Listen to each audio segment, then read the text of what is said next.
Si un paciente acude por cansancio, caída del cabello y uñas frágiles, su hemoglobina es de 9 gramos por decilitro y tiene el volumen corpuscular medio menor a 80 femtolitros, ¿qué sospecharías y cómo confirmarías si se trata de una anemia ferropénica? En este video lo entenderás. En primer lugar, empezaremos definiendo la anemia ferropénica y algunas generalidades respecto a esta. La anemia ferropénica es originada por la ferropenia, es decir, bajos niveles de hierro en sangre o baja sideremia. Es el tipo de anemia más frecuente a nivel mundial y es el trastorno carencial más frecuente también a nivel mundial. Para entender la anemia ferropénica y cómo es que se generan algunos parámetros de laboratorio, vamos a entender la fisiología primero del metabolismo del hierro.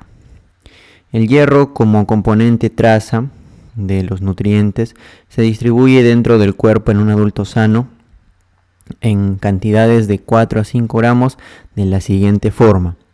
65% va para la hemoglobina, que es los depósitos de hierro de mayor concentración, y en segundo lugar para almacenamiento tanto en ferritina y hemosiderina. Ferritina en hepatocitos, enterocitos o en células que necesiten del hierro para su metabolismo, y hemosiderina para macrófagos o componentes del sistema fagocítico mononuclear de vaso, hígado y médula ósea. También el hierro lo encontramos en la mioglobina, la transferrina, que es la proteína que transporta 2 moléculas de hierro en estado férrico, y compuestos hemooxidantes intracelulares en un 1%. El ser humano cada día pierde ciertas cantidades de hierro. En el caso del varón, las pérdidas son principalmente por las heces en cantidad de 0.6 miligramos por día, principalmente por descamación de las células del intestino delgado. En la mujer se añaden pérdidas por hemorragia menstrual en cantidades de 0.7 miligramos al día, sumadas a las pérdidas por descamación también. Y también se pierde hierro en el embarazo o en la lactancia. La ingesta diaria del hierro es aproximadamente de 20 miligramos por día en alimentos como las carnes, vegetales, huevos, legumbres, etc. Entonces, una vez que el hierro se ingiere en los alimentos, llega hasta el estómago, donde va a sufrir el primer procesamiento. Aquí va a sufrir una reducción. Recuerden que el hierro reducido en estado más 2 es más fácil de absorber, en estado ferroso. La mnemotecnia, para que se acuerden: ferroso más sabroso, ¿ya? Entonces aquí, gracias al ácido clorhídrico del estómago, el hierro se va a reducir. Específicamente el hierro que se consume por vegetales, que es un hierro en estado férrico, el hierro no Hem. En cambio, el hierro Hem es un hierro que está en estado ferroso asociado al grupo hemo, en las carnes, por ejemplo. Pero también puede estar directamente en estado ferroso. Y aquí en el estómago, las cantidades de hierro ferroso aumentan, ya que se reduce por la misma acidez. Y por ejemplo, si a un paciente le damos IVP, antiácidos o antisecretores, podemos disminuir la absorción del hierro, ya que evitaríamos su reducción. Luego el hierro pasa aquí al duodeno, donde va a sufrir ya los mecanismos de absorción, porque en el duodeno es el principal lugar de absorción, duodeno y yeyuno proximal, pero principalmente duodeno, en cantidades más o menos del 10% de todo lo que se ingirió. Una vez en el duodeno, en el enterocito, tenemos aquí el hierro férrico, que puede sufrir una reducción también a este nivel. Todo el hierro férrico que no se logró reducir en el estómago sufre una reducción mediante la ferrirreductasa de la membrana apical del enterocito, o también llamada citocromo B duodenal. Y se transforma acá a estado ferroso y se puede absorber mediante el transportador de metales divalentes 1, que también se encuentra en la membrana apical.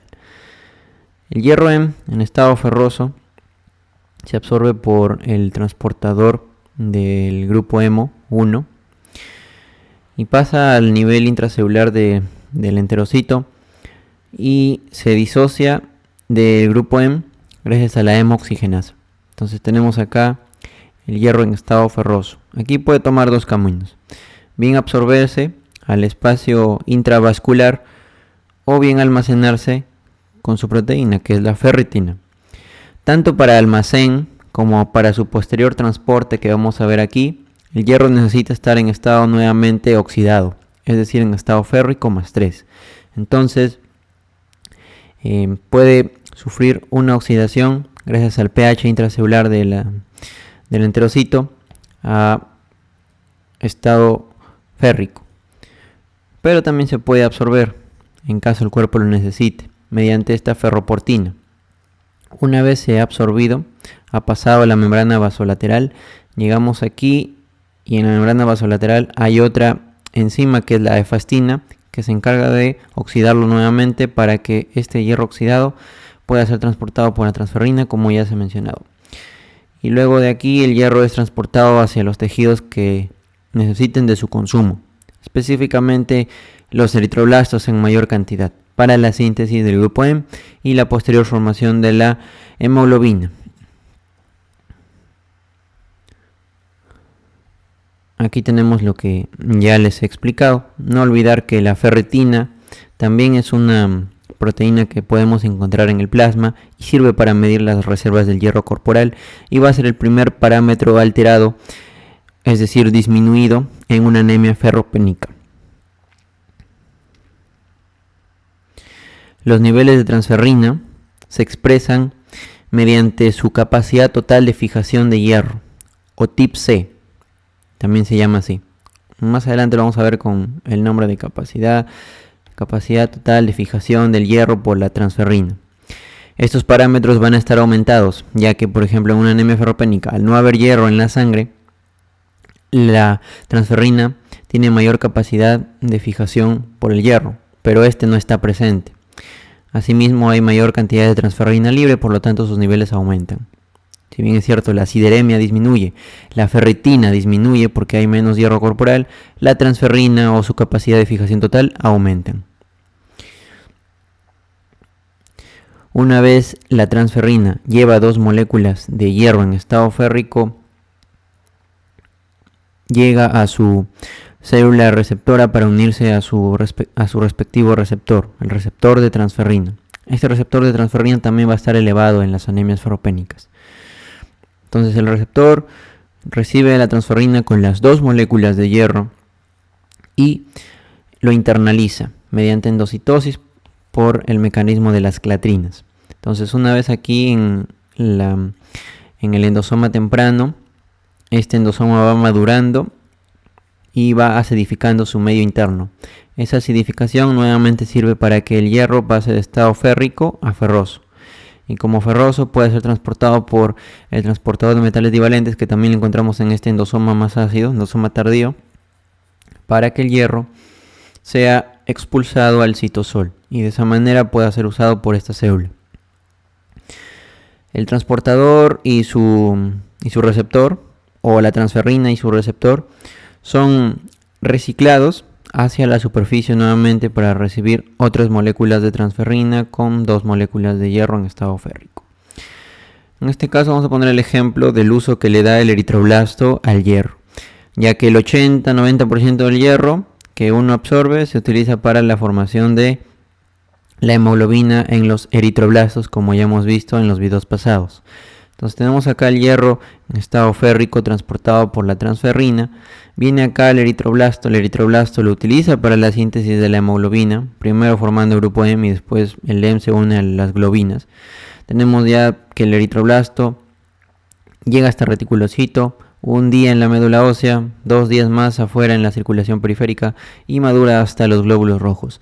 El glóbulo rojo pasa 120 días en la circulación hasta que se empieza a hacer viejito y regresa al vaso para su hemocateresis o hemólisis. Sin embargo, también puede ir al hígado o a la médula ósea. Ahí tenemos las células del sistema fagocítico mononuclear, es decir, macrófagos, que van a encargarse de eliminar a estos hematíes o eritrocitos senescentes.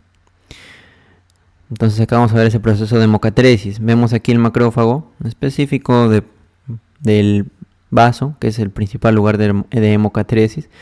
La hemoglobina se libera, la hemoglobina se disocia en globina y grupo hemo. La globina se usa para aumentar el pool de aminoácidos. El grupo hemo, mediante la hemoxigenasa, se disocia del hierro, también se libera un CO, que es expirado durante la respiración.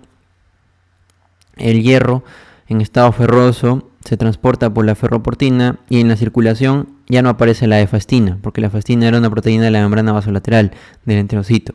Aquí en la circulación ya aparece la ceruloplasmina, que puede oxidar nuevamente el hierro para que sea transportado por la transferrina. Aquí cabe agregar algo, que el hierro en estado férrico se une a ferritina y a transferrina, pero estas proteínas antes estaban como apoferritina, apotransferrina. Cuando se une el hierro ya se llama ferritina o transferrina o holotransferrina. Por el lado del hemo, que se disoció en hierro, CO y biliverdina, la biliverdina sufre una reducción hacia bilirrubina. Esta bilirrubina también es liberada del macrófago para su llegada posterior al hígado, y en el hígado se va a conjugar. ¿Y quién ayuda a la bilirrubina a llegar al hígado? La albúmina, ya que la bilirrubina es una sustancia liposoluble que necesita una proteína de transporte. En el hígado ya se conjuga y se convierte en una sustancia hidrosoluble, ¿no? Hablamos de el bilirrubin glucurónido, ¿no? O la bilirrubina conjugada. Ya veremos esa parte más adelante. El hierro tiene distintos tipos de regulación. Aquí en esta parte vemos el principal regulador de la absorción del hierro, que es la hepcidina. La hepcidina es una enzima sintetizada en el hígado que va a unirse a la ferroportina para mediar la internalización de este transportador de hierro y su posterior degradación en el lisosoma. Entonces la hepcidina podemos decir que inhibe la absorción del hierro. Entonces, ¿en qué situaciones esta hepcidina está aumentada y por lo tanto la absorción del hierro va a disminuir? Por ejemplo, cuando el cuerpo tiene mucho hierro, cuando hay una disminución de la eritropoiesis, cuando hay situaciones de inflamación, que es lo principal, y es la fisiopatología de la anemia de enfermedad crónica, el aumento de hepcidina por aumento de interleucina 6, que aumenta su expresión y por lo tanto va a hacer que disminuya la absorción del hierro y que se dé también una anemia de enfermedad crónica. Puede ser en enfermedad renal, en neoplasias, diabetes, etc. Las causas de disminución de la hepcidina es lo contrario, una disminución de la ferremia cuando la eritropoiesis está aumentada, situaciones de hipoxia en las que se necesita mayor producción de eritrocitos, una beta-talasemia o el aumento del depósito de hierro, como se da en la hemocromatosis, que es un aumento de los depósitos de hierro en tejidos como el corazón, el hígado y la hipófisis. Listo.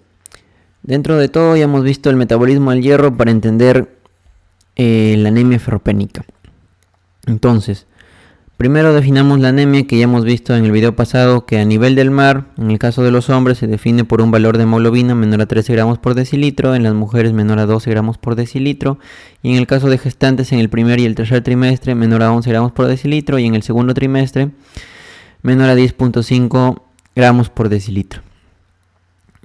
La anemia ferropénica es una anemia microcítica hipocrómica. Es la microcítica hipocrómica más frecuente, obviamente. El BCM, el CHCM y el HCM van a estar disminuidos. El índice de anisocitosis o la amplitud de distribución eritrocitaria va a estar aumentada, como ya habíamos visto.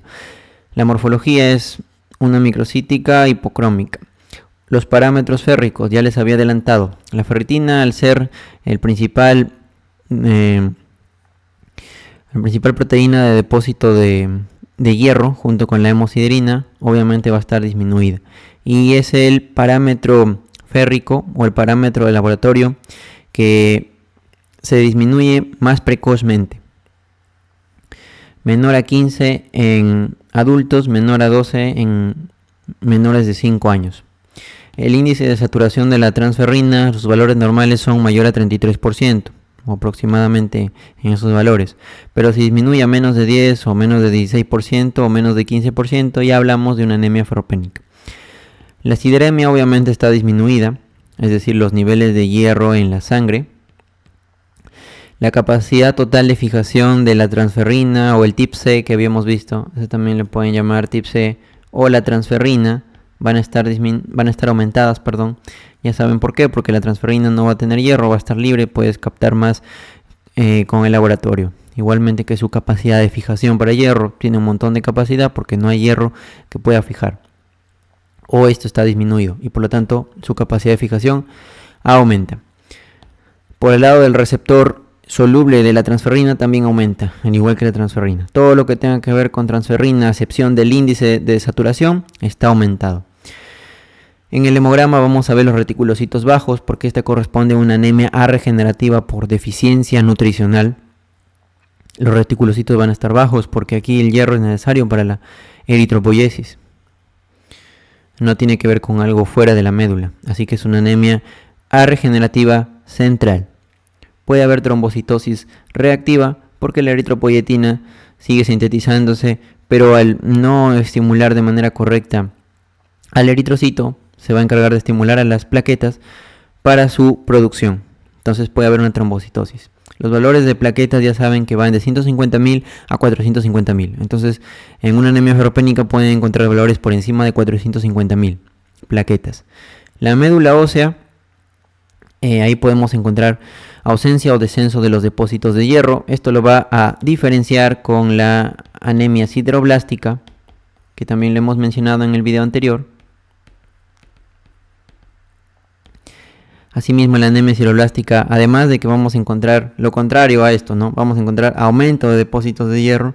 En la anemia sideroblástica encontramos los llamados sideroblastos en anillo, que corresponden específicamente al anillo a hierro con mitocondrias.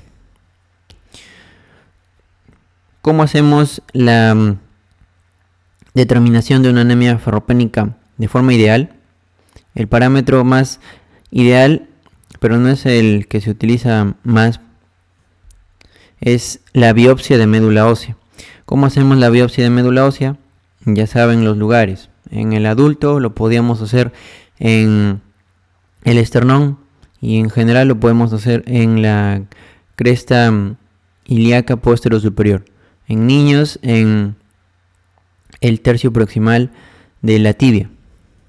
¿Listo? De la parte anterior de la tibia. Entonces, una vez obtenemos la biopsia de médula ósea, comparamos si es positivo la reacción con el azul de Prusia o tinción de Pearls, que es la que se usa para ver hierro. Entonces, si vemos esta imagen, se trata de una médula ósea normal. Vemos aquí de color azul, ha habido una reacción positiva, hay hierro presente dentro de la médula ósea, pero vemos esta otra imagen en la que no vemos depósitos de hierro. No hay reacción ante la tinción de Pearls. Recuerden esa parte. Vamos ahora con la clínica de la anemia ferropénica. Ya les había adelantado un poco, ¿no? Antes de pasar a ello, recordemos rápidamente que para la absorción no solamente influye la hepcidina, ¿ya? También influyen otros componentes, como son, en el caso de la disminución de la absorción, cuando el pH del estómago disminuye, una hipocloridria, por ejemplo por el Helicobacter pylori, por uso de inhibidores de bombón de protones, antisecretores o antiácidos. Por la leche de vaca, el calcio, fosfatos, fitatos, oxalatos, fibra, una sobrecarga de hierro en la que ya no necesites, por lo tanto va a disminuir la absorción. Igualmente la inflamación por aumento de interleucina 6 y por lo tanto de la expresión de hepcidina. Lo que aumenta la absorción, y esto acá es pregunta de examen, lo más frecuente y lo principal es el ácido ascórbico o vitamina C. También tenemos el pH ácido, el aumento de la eritropoiesis, la hipoxia, los aminoácidos, azúcares, carnes y pescados. Es decir, es bueno consumir proteínas, carne y su juguito de naranja. Ahora sí, vamos con la clínica de la anemia ferropénica. Dentro de la clínica tenemos los síntomas más frecuentes: caída de cabello, glositis atrófica, síndrome de piernas inquietas, sequedad de la piel, síntomas neuropsicológicos, pero esto es más frecuente en el déficit de vitamina B12 o anemia megaloblástica, y vértigo o mareos. Dentro de los Síntomas raros tenemos las uñas en cuchara o coiloniquia, la pica o pagofagia, que es el consumo de tierra, de hielo, de escarcha, etc. La queilitis angular, escleróticas azules, síndrome de Plummer-Vinson, que se manifiesta por esta triada de ferropenia, disfagia, producto de una formación de membranas en la hipofaringe y en el esófago, y la glositis, que lo podemos ver aquí en esta imagen. Este es el síndrome de Plummer-Vinson y que provoca disfagia, obviamente. Vamos ahora con la etiología. La etiología es muy importante porque aquí les hacen la pregunta de cuál es la causa de anemia ferropénica más frecuente en países desarrollados u occidentales, ¿ya? En occidentales, la causa más frecuente de anemia ferropénica es el aumento de pérdidas, normalmente crónicas. En la mujer lo principal es la menstruación y en el hombre los trastornos hemorrágicos digestivos. Tenemos en este caso neoplasias, como son por ejemplo el cáncer de colon, sobre todo en pacientes mayores de 40 años. Para ello es necesario que se haga el test de Thevenon para descartar sangre oculta en heces, gastritis, úlcera péptica, angiodisplasias, esofagitis, diverticulitis, hemorroides. Genitourinarios como hipermenorreas, hematuria, hemoglobinuria.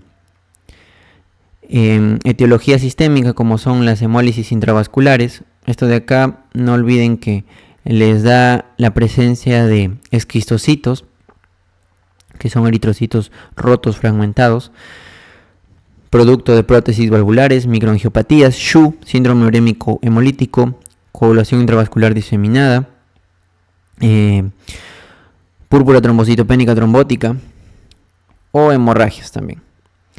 Dentro de las etiologías en los países subdesarrollados tenemos el aporte insuficiente, como el Perú, por ejemplo. Esa es la principal causa en países subdesarrollados.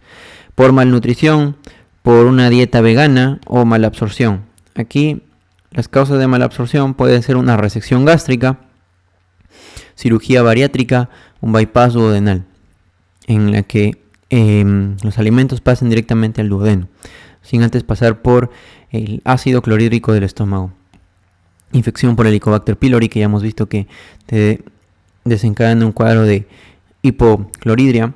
Parasitosis, tenemos aquí las uncinarias, que son dos, Necator americanus y Ancylostoma duodenale. A diferencia de, hay otro parásito, por ejemplo el Diphyllobotrium latum, que es una tenia, que causa anemia por deficiencia de vitamina B12, anemia megaloblástica. Aquí el Necator y el Ancylostoma causan anemia ferropénica. Estas son uncinarias. Recuerden que junto a Ascaris lumbricoides y Strongyloides estercolaris son los parásitos que hacen ciclo de Loss. La mnemotecnia para recordar es NASA. No se olviden, ciclo de Loss, ¿ya? Que causa una infección tanto en el intestino como en los pulmones. Listo, en los pulmones puede desencadenar el aumento de eosinófilos. Necator, Ancylostoma duodenale, Strongyloides estercolaris y Ascaris lumbricoides. Síndromes malabsortivos, tenemos enfermedad de Crohn, enfermedad celíaca. ¿Cómo detectamos enfermedad celíaca en los pacientes? Con los anticuerpos antiendomicio y antigliadina. También puede presentarse en gastritis atrófica. La gastritis atrófica también puede desencadenar una anemia por deficiencia de vitamina B12, ya que se pierden células parietales, que son las que secretan el factor intrínseco de Castlé necesario para la absorción de la vitamina B12 a nivel del ilion terminal. Fármacos como son los antiácidos, inhibidores de la bomba de protones y antisecretores también disminuyen la absorción del hierro. Igualmente los fitatos que ya hemos visto. Siempre es bueno consumir su juguito de naranja para aumentar la absorción. Aquí tenemos las causas más frecuentes de ferropenia por grupo de edad. En el neonato hasta los 6 meses es mayormente porque la madre ha tenido una anemia ferropénica porque es prematuro o hay una hemorragia materna fetal. De 6 a 12 meses porque ha habido una lactancia materna exclusiva mayor a 6 meses o la leche materna se ha dado antes del año. De 12 a 48 meses tenemos el exceso de lácteos. Como ya hemos visto, la leche va a disminuir la absorción del hierro. Sobrepeso, obesidad bajo nivel socioeconómico, etnia hispana, raza asiática. Edad escolar y adolescencia, tenemos las siguientes causas que ya lo pueden ver ahí, ¿no? Sobre todo las metrorragias en las mujeres. No van a buscar metrorragias obviamente en pacientes ya postmenopáusicas. Ahí traten de buscar lo mismo que en un varón de mayor, ¿no? De 40 años, mayor de 60, que es sangre oculta en heces.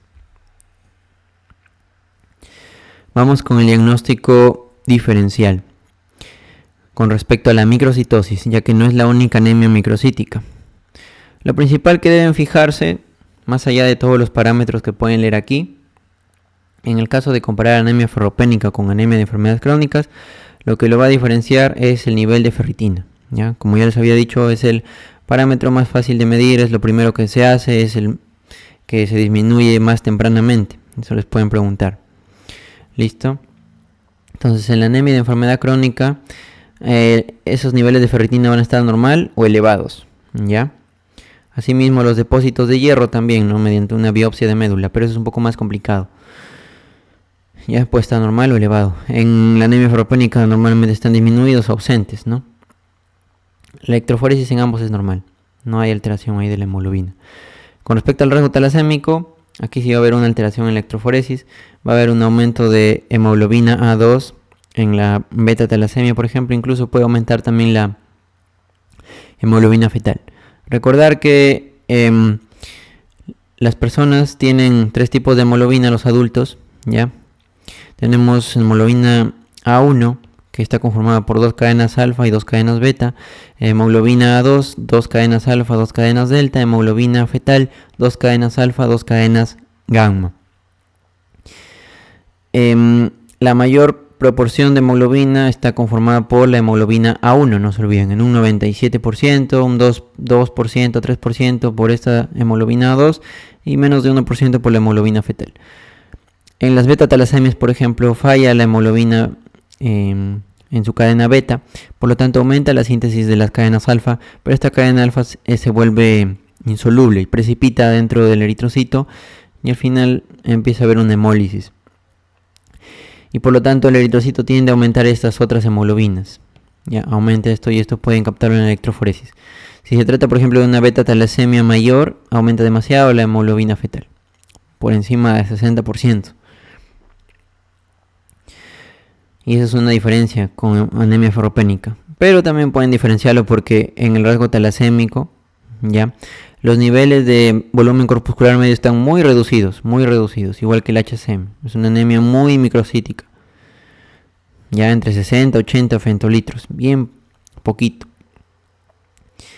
Listo, igualmente la ferritina va a estar normal o elevada.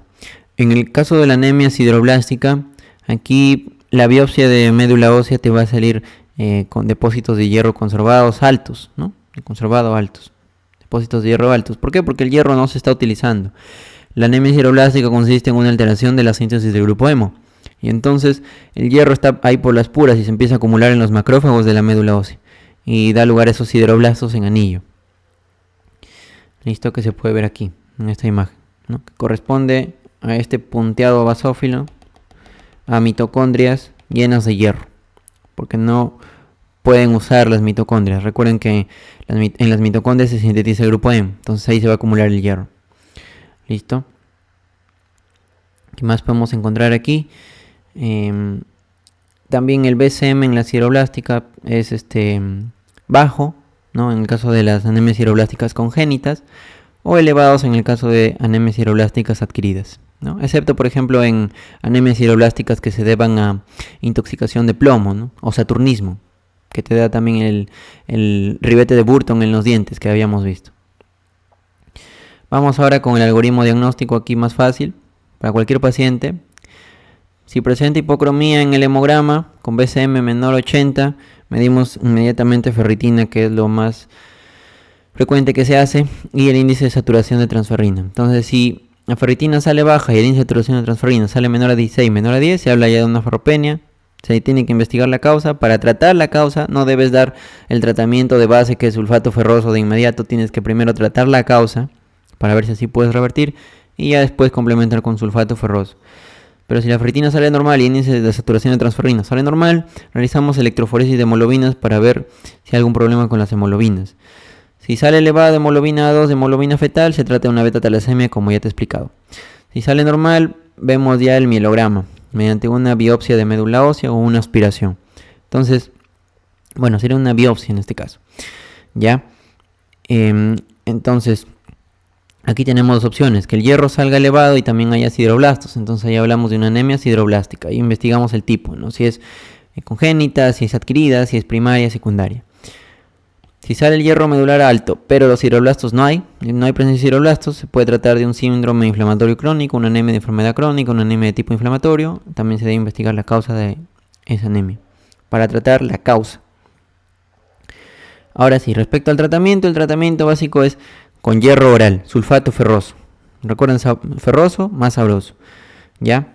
En caso de que el paciente tenga, por ejemplo, algún trastorno de malabsorción, procesos inflamatorios del tubo digestivo o esté cursando con hemorragias, se le puede dar hierro endovenoso.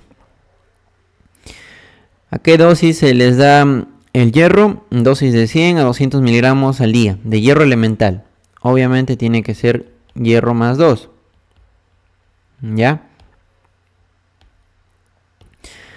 Pero no te venden así con hierro elemental el producto, te lo venden como sulfato ferroso. Y una cápsula posee 300 miligramos de sulfato ferroso y esa cápsula contiene 60 miligramos de hierro elemental. Entonces más o menos debes consumir 2-3 cápsulas, ¿ya? Hay algunos efectos adversos que debemos decirles a los pacientes para evitar que dejen de consumir el producto porque quizás piensan que les está haciendo mal. Pero no, son parte de los efectos adversos que puede ocurrir, como constipación, sabor metálico, heces oscuras. No hay que confundir con la melena, que se da en hemorragia digestiva alta. El hierro endovenoso ya te dije en qué situaciones, y lo que sí viene en exámenes es la respuesta a la ferroterapia. ¿Ya?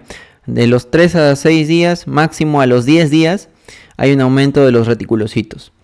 A las 3 a 6 semanas se normaliza la hemoglobina y a los 3 a 6 meses la ferritina ya está normal, y una vez que se alcanzan niveles normales de ferritina, es decir, mayor a 15, ya podemos dejar de dar el tratamiento de sulfato ferroso. Y esta es la regla del 3-6. Asimismo, quiero aclarar, por ejemplo, las dosis en prematuros de sulfato ferroso, que corresponde a 4 miligramos por kilo por día, en niños de 3 miligramos por kilo por día, gestantes, ya como profilaxis para gestantes, 60 miligramos por día, y gestantes también como profilaxis, pero gestantes con factores de riesgo con comorbilidades, mayor a 120 miligramos por día. Eso ha sido todo, sin más que decir. Muchas gracias.